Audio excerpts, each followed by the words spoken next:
Hello students, तो अब हम लोग चैप्टर नंबर 14 इकोसिस्टम स्टार्ट करेंगे एंड ये चैप्टर में इन्वॉल्व होंगे 8 पॉइंट्स जैसे कि ecosystem structure and function, then productivity, decomposition, energy flow, ecological pyramid, ecological succession, nutrient cycling and ecosystem service. तो हम लोग इंट्रोडक्शन टू स्टार्ट करेंगे। An ecosystem can be visualise as a functional unit of nature where living organism interact among themself and also with the surrounding physical environment. तो ecosystem जो है उसमें एक ऐसा फंक्शनल यूनिट हम लोग देख सकते हैं कि जहाँ पे लिविंग ऑर्गेनिज्म जो है वो एक दूसरे के साथ अपने सराउंडिंग जो फिजिकल एनवायरनमेंट है उसके साथ इंटरेक्ट करेंगे। Ecosystem varies greatly in size from a small pond to a large forest or a सी। तो इकोसिस्टम जो है उसकी जो साइज होती है वो स्मॉल पॉन्ड से लेके लार्ज फॉरेस्ट या फिर सी तक होती है। मीन्स ये जो इकोसिस्टम है वो स्मॉल भी हो सकता है लाइक पॉन्ड्स एंड लार्ज भी हो सकता है like forest and sea. Many ecologist regard the entire biosphere as a global ecosystem as a composite of all local ecosystem on earth. तो जो इकोलॉजिस्ट होते हैं, कितने मैनी इकोलॉजिस्ट होते हैं, वो एंटायर बायोस्फीयर को एक ग्लोबल इकोसिस्टम की तरह देखते हैं। सभी इकोलॉजिस्ट जो होते हैं एंड उसमें से कुछ इकोलॉजिस्ट जो है वो बायोस्फीयर को एज अ ग्लोबल इकोसिस्टम की तरह देखते हैं, जहाँ पे अर्थ के सभी लोकल इकोसिस्टम इन्वॉल्व होते हैं, जहाँ पे सभी अर्थ के लोकल इकोसिस्टम इन्वॉल्व होते हैं। Since this system is too much big and complex to be studies at one time, it is convenient to divide it into two basic categories, namely the terrestrial and the aquatic. तो अगर अर्थ के सभी ecosystem को एक साथ देख लिया तो ये सिस्टम जो है वो टू बिग एंड कॉम्प्लेक्स हो जाएगी एंड एक साथ ये सभी सिस्टम जो है उसको उसकी स्टडी करना मुश्किल हो जाएगा।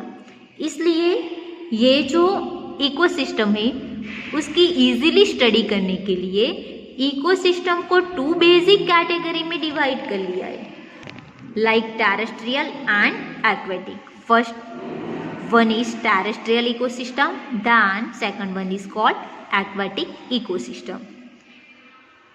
Means ecosystem जो है वो divided into two basic category, terrestrial ecosystem and aquatic ecosystem. Forest, grassland and desert are some example of terrestrial ecosystem.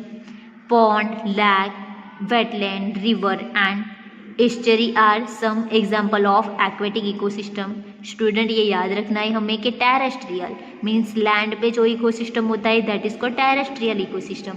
उसमें किसका इन्वॉल्व होगा तो forest, grassland, desert and some terrestrial example होंगे। दैन एक्वेटिक, एक्वेटिक में pond, lake, wetland, river, estuary etcetera. Crop fields and an aquarium may also be considered as a man-made ecosystem. तो यहाँ पे जो क्रॉप फील्ड होती है and aquarium जो होता है वो one kind of artificial ecosystem है। Man made means human being ने बनाया है ये इकोसिस्टम, मीन्स नेचुरली ये डेवलप नहीं हुआ है। जैसे कि क्रॉप फील्ड फार्म्स जो बनाते हैं वो one kind of artificial ecosystem है एंड वैसे ही ये एक्वेरियम जो होते हैं जहाँ पे एक्वेटिक ऑर्गेनिज्म जो है उसका कल्चर होता है, उसका ग्रो होता है, उसका प्रोडक्शन होता है, so that is called aquarium and वो मैन मेड इकोसिस्टम है। तो स्टूडेंट्स हम लोग फिर से देख लेते हैं कि ecosystem is divided into two basic category. First one terrestrial and second one is called aquatic. Terrestrial include forest, grassland desert, etc. And aquatic ecosystem contain pond, lake, wetland, river, estuary, etc. We will first look at the structure of the ecosystem in order to appreciate the input like productivity, transfer to energy food chain and energy food web, nutrition cycle and the output, degradation and energy loss.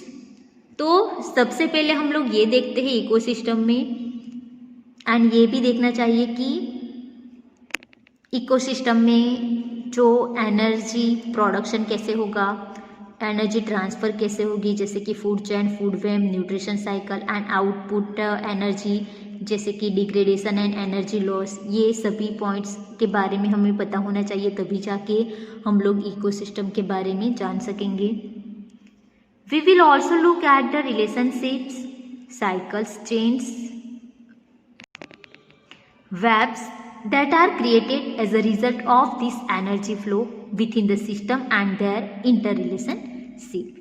तो यहाँ पे हमें इसके साथ कितने cycles involve है वो भी देखना चाहिए, जैसे कि फूड चेन, फूड वेब, उसका रिलेशन क्या है, एंड सिस्टम है एंड उसके साथ जो इंटर रिलेशनशिप हो रहा है उसमें एनर्जी फ्लो के रिजल्ट कैसे मिल रहे हैं एंड वो कैसे प्रोड्यूस हो सकते हैं वो भी हमें जानना चाहिए। तो स्टूडेंट्स हम लोग स्टार्ट करते हैं ecosystem structure and function. In chapter 13 you have looked at the various component of the environment, biotic and abiotic. तो हम लोगों ने प्रीवियस चैप्टर में एनवायरनमेंट में जो कई सारे बायोटिक एंड अबायोटिक कंपोनेंट होते हैं उसके बारे में समझ लिया था। You studies how the individuals abiotic and biotic factor affected each other and their surrounding. तो ये भी हम लोगों ने स्टडी किया था कि किस तरह के बायोटिक एंड अबायोटिक जो कंपोनेंट है वो हमारे सराउंडिंग फैक्टर को कैसे अफेक्ट करते हैं। Let us look at this component in a more integrated manner and see how the flow of energy take place within this component of the ecosystem। तो अब हम लोग इसी component को कैसे more integrated manner को कैसे अफेक्ट करता है एंड एनर्जी कैसे फ्लो होती है, इकोसिस्टम में एनर्जी फ्लो कैसे होता है उसके बारे में हम लोग डिटेल्स में देखेंगे। Interaction of biotic and abiotic component result in a physical structure that is characteristic for each type of ecosystem. तो बायोटिक एंड अबायोटिक जो कंपोनेंट है वो दोनों के बीच जब इंटरेक्शन होता है तब एक फिजिकल स्ट्रक्चर जो है वो डेवलप होता है। Means biotic and abiotic component, biotic component जो है उसमें क्या इन्वॉल्व होगा, तो सभी लिविंग ऑर्गेनिजम्स जैसे कि human being, bird, animals, insect etcetera. And abiotic component like air, water, soil, temperature, pH etcetera. तो ये दोनों के बीच जब इंटरेक्शन होता है तब एक फिजिकल स्ट्रक्चर जो है वो क्रिएट होगा, इकोसिस्टम में एक फिजिकल स्ट्रक्चर जो है वो डेवलप होगा। Identification and enumeration of plant and animal species of an ecosystem gives it's species composition. तो इकोसिस्टम में जब प्लांट एंड एनिमल स्पीसीज का आइडेंटिफिकेशन होगा, फिर से सुन लो, इकोसिस्टम में जब प्लांट एंड एनिमल स्पीसीज जो है उसका आइडेंटिफिकेशन होता है तभी ये सभी animal species and plant species जो होता है उसकी एक कंपोजिशन दिखाती है। सपोज मान लो एक इकोसिस्टम है, उसमें 3 रोज प्लांट है एंड 4 टाइगर है। मीन्स हम लोगों ने एनिमल्स एंड प्लांट्स दोनों ले लिया, तो हम लोग यहाँ पे रेशियो लिख सकते हैं कि प्लांट जो है उसकी स्पीसीज कितनी है, तो 3 है, एनिमल की स्पीसीज कितनी है, तो 4 है। तो वो 1 काइंड ऑफ स्पीसीज कंपोजिशन हुआ। हम लोगों ने काउंट कर लिया कि एक इकोसिस्टम में कितने अमाउंट में प्लांट है एंड कितने अमाउंट में एनिमल्स है, वो एक स्पीसीज का कंपोजिशन है। Vertical distribution of different species occupying different level is called stratification. तो यहाँ पे ये स्ट्रेटिफिकेशन जो उसकी डेफिनेशन है, तो हमें पता है कि सभी स्पीसीज का मीन्स इकोसिस्टम में जितनी भी स्पीसीज अवेलेबल है वो सभी स्पीसीज का जब डिफरेंट लेवल पे वर्टिकल डिस्ट्रीब्यूशन होगा, so that is called stratification. For example, trees occupying top vertical strata or layer of forest, shrubs the second, and the herbs and the grasses occupy the bottom layer। तो हम देख सकते हैं कि अगर forest हुआ तो फॉरेस्ट में सबसे ज़्यादा नंबर के ऑर्गेनिजम्स कौन से होंगे प्लांट में, तो ट्रीज होंगे, सबसे ज़्यादा ट्रीज होंगे। देन उसके बाद श्रब होंगे, देन ग्रासेस। तो इस तरह वो टॉप लेवल पे जाएंगे। वर्टिकल डिस्ट्रीब्यूशन में क्या होगा, तो बॉटम टू टॉप लेवल पे जाएंगे तो स्पीसीज नंबर जो है वो डिक्रीज होती जाएगी। And this different level is called stratification level. The component of the ecosystem are seen to function as a unit when you consider the following aspects। तो हम लोग यहाँ पे इकोसिस्टम जो है उसके कुछ ऐसे कंपोनेंट है एंड उसको यूनिट के फॉर्म में हम लोग डिस्क्राइब करेंगे। तो यहाँ पे ये इकोसिस्टम कंपोनेंट के कई यूनिट दिए गए हैं। First unit that is called productivity, then second unit is called decomposition, then third level is called energy flow and fourth one is called nutrient cycle. तो ये 4 जो है वो क्या है, तो इकोसिस्टम कंपोनेंट के यूनिट है। तो एग्जाम में स्टूडेंट ये क्वेश्चन भी आ सकता है कि explain unit of the ecosystem, तब हमें ये 4 जो यूनिट है वो डिस्क्राइब करने होंगे। The understand the ethos of an aquatic ecosystem, let us take a small pond as an example। तो यहाँ पे एक एक्वेटिक इकोसिस्टम का एग्जाम्पल हम लोग देखते हैं। This is a fairly a self sustainable unit and rather simple example that explain even the complex interaction that exist in a aquatic ecosystem।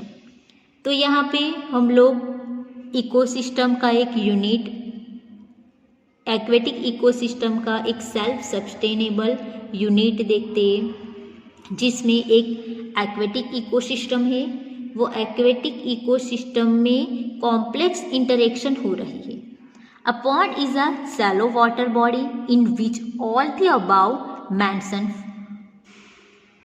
For basic components of an ecosystem are well exhibits. तो हमें पता है कि pond जो है वो shallow water bodies है, means उसमें जो है वो कम वाटर होता है एंड इसमें भी इकोसिस्टम के 4 यूनिट जो है बेसिक कंपोनेंट यूनिट्स वो इन्वॉल्व हुए हैं, जो हम लोगों ने आगे देखे, जैसे कि productivity, decomposition, energy flow and nutrition cycle. Means pond में भी ये 4 इकोसिस्टम के यूनिट्स होते हैं। The abiotic component is a water with all the dissolve inorganic and organic substance and the rich soil deposit at the bottom of the pond. तो हमें पता है कि वाटर में एक अबायोटिक कंपोनेंट होता है जो सभी ऑर्गेनिक एंड इनऑर्गेनिक जो सब्सटेंस होते हैं उसको डिजोल्व कर देते हैं। मीन्स ये सभी सब्सटेंस जो है वो डिजोल्व होते हैं एंड पॉन्ड के बॉटम पार्ट में कई सारे मीन्स रिच सॉइल डिपॉजिट भी होते हैं। The solar input the cycle of temperature, day length and other climatic condition regulate the rate of function of the entire pond. Means ये सभी process होगी पॉन्ड में।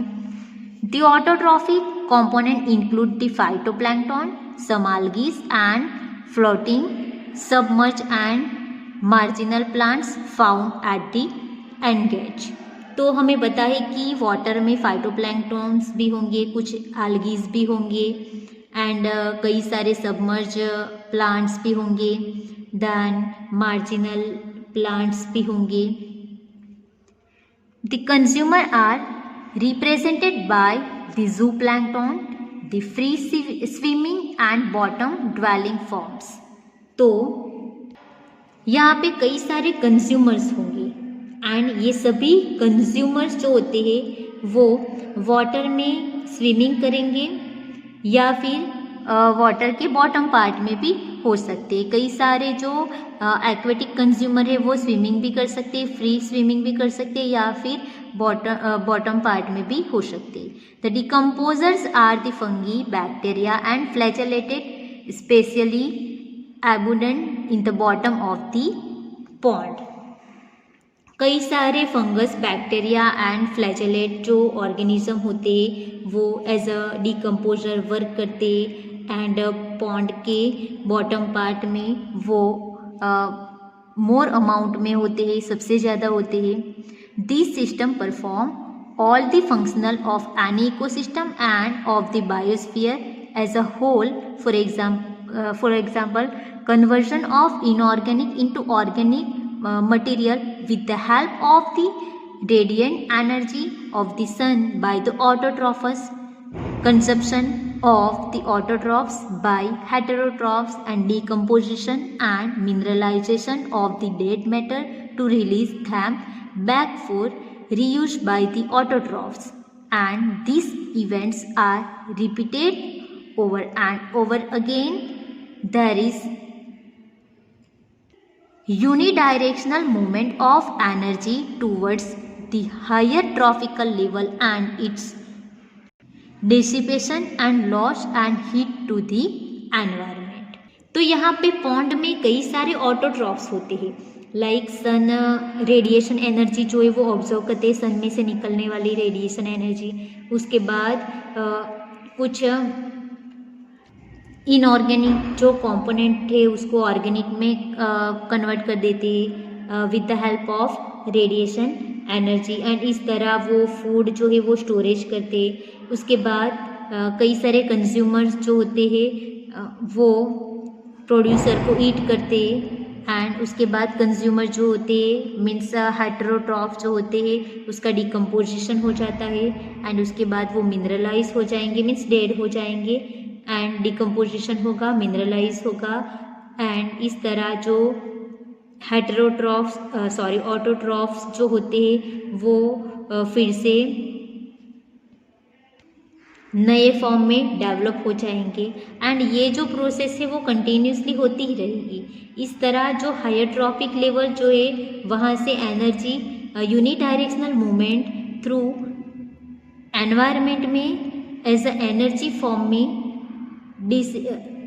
डिसिपेशन एंड लॉस होती जाएगी। तो इस तरह इकोसिस्टम जो है उसका स्ट्रक्चर एंड फंक्शन जो है वो वर्क करता है। तो स्टूडेंट्स यहाँ तक हम लोगों ने ये इंट्रोडक्शन देखा, उसके बाद प्रोडक्टिविटी जो है वो फर्स्ट यूनिट है, उसको हम लोग नेक्स्ट लेक्चर में डिटेल्स में देखेंगे।